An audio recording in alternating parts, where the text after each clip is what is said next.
एक ऐसी जमीन की कल्पना कीजिए जहां पहाड़ों की खामोशी में हजारों साल की कहानियां दफन हैं, जहां की हवा में बारूद की गंध भी है और खसखस के फूलों की मीठी नशीली खुशबू भी। ये कहानी है अफगानिस्तान की, एक ऐसा नाम जिसे सुनते ही हमारे दिमाग में दो तस्वीरें बनती हैं। पहली, साम्राज्यों का कब्रिस्तान, एक ऐसी चट्टानी धरती जिसने दुनिया की सबसे बड़ी ताकतों को घुटनों पर ला दिया।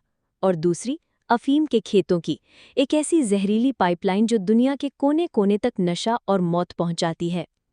लेकिन क्या सच सिर्फ इतना ही है, या इन दो कहानियों के बीच एक और कहानी है जो हमसे छिपा दी गई है?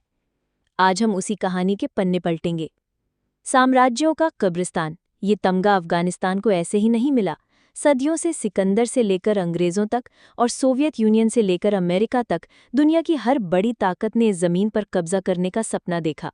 वो अपनी विशाल सेनाएं, आधुनिक हथियार और अटूट गुरूर लेकर आए, लेकिन अफगानिस्तान की पथरीली घाटियों और यहाँ के लोगों के अदम्य साहस से टकराकर उनका हर सपना चूर चूर हो गया। यहाँ की मिट्टी में सिर्फ पत्थर नहीं, बल्कि आज़ादी की वो जिद है जो किसी के आगे झुकना नहीं जानती। यहाँ के लोगों ने अपनी ज़मीन की हिफाजत के लिए पीढ़ियाँ कुर्बान कर दीं। ये वो कहानी है जो हमें सुनाई जाती है, वीरता की, स्वाभिमान की और अजेय होने की।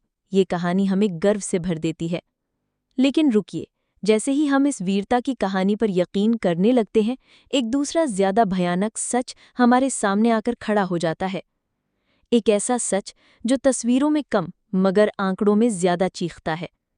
क्या आप जानते हैं कि संयुक्त राष्ट्र की एक रिपोर्ट के अनुसार दुनिया भर का 80% से ज्यादा अफीम अकेला अफगानिस्तान पैदा करता है?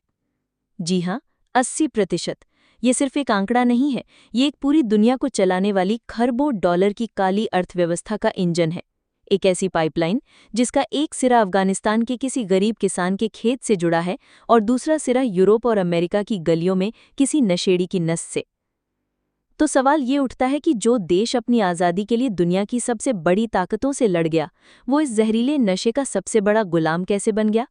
क्या ये सिर्फ एक इत्तेफाक है, या फिर ये एक सोची समझी साजिश है? इस सवाल का जवाब हमें मिलता है जरीना जैसी लाखों बच्चियों की आंखों में। जरीना, जिसकी उम्र सिर्फ 10 साल है, वो काबुल से दूर एक छोटे से गांव में रहती है। उसकी दुनिया उसके घर, पास बहती एक छोटी सी नदी और दूर दिखते उन पहाड़ों तक सीमित है जिन पर साल भर बर्फ रहती है। जरीना के पिता अहमद एक वक्त में एक बहादुर लड़ाके थे। उन्होंने अपनी जमीन को बाहरी ताकतों से बचाने के लिए हथियार उठाए थे। वो अपनी कहानियों में जरीना को बताते थे कि कैसे उनके पुरखों ने कभी किसी की गुलामी स्वीकार नहीं थी। वो जरीना को एक मजबूत, आज़ाद अफगानिस्तान का सपना दिखाते थे। लेकिन आज वही अहमद जिसने कभी देश के लिए बंदूक उठाई थी, अपने ही खेत में खसखस के लाल फूलों की खेती करने पर मजबूर है। क्यों? क्योंकि सालों की लड़ाई ने देश को तबाह कर दिया था। फैक्ट्रियां बंद हो गई थीं, नौकरियां खत्म हो गई थीं और विकास के सारे रास्ते बंद हो गए थे। जब घर में बच्चों को खिलाने के लिए रोटी नहीं थी, तो देश का स्वाभिमान और वीरता के किस्से पेट की याद नहीं बुझा सकते थे। तभी कुछ लोग आए, उन्होंने अहमद को बीज दिए, पैसा दिया और एक वादा किया। वादा ये कि गेहूं उगाने से जो पैसा वो साल भर में नहीं कमा सकता, वो अफीम की इस फसल से कुछ ही महीनों में कमा लेगा। अहमद जानता था कि वो जहर उगा रहा है। वो जानता था कि ये फूल किसी की जिंदगी बर्बाद कर देंगे। हर सुबह जब वो अपने खेत में जाता, तो उसे अपने ही हाथों से अपनी आत्मा का गला घोंटता हुआ महसूस होता था। एक दिन जरीना ने अपने पिता से पूछा, बाबा, ये लाल फूल इतने सुंदर हैं, फिर आप इन्हें देखकर मुस्कुराते क्यों नहीं? अहमद के पास कोई जवाब नहीं था। वो अपनी बेटी को कैसे बताता कि इन फूलों की सुंदरता एक धोखा है? ये वो सुंदरता है जो हजारों घरों को उजाड़ देती है। वो कैसे बताता कि उसकी मजबूरी किसी और की तिजोरी भर रही है? यही अफगानिस्तान की असली कड़वी सच्चाई है। ये साम्राज्यों का कब्रिस्तान और अफीम की पाइपलाइन दो अलग अलग कहानियां नहीं हैं, बल्कि एक ही सिक्के के दो पहलू हैं। ये एक क्रूर चक्र है।